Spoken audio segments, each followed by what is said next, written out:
All right.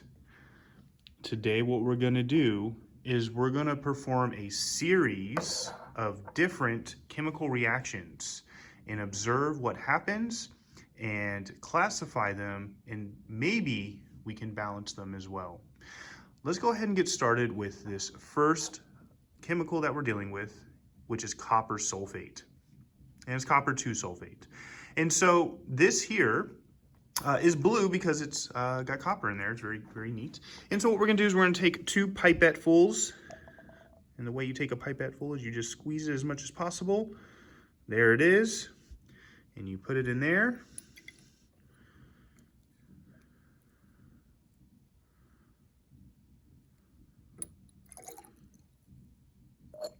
And there it is. So now we have our copper 2 sulfate in there. And what we're gonna do is we're gonna take some sodium hydroxide and we're going to put the sodium hydroxide in there. And we're gonna put 2 pipette fulls of sodium hydroxide.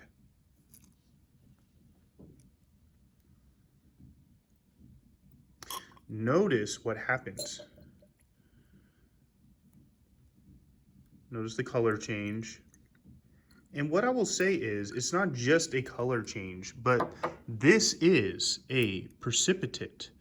It's maybe hard to see inside of, through the camera, but this is actually a solid that is formed in this chemical reaction.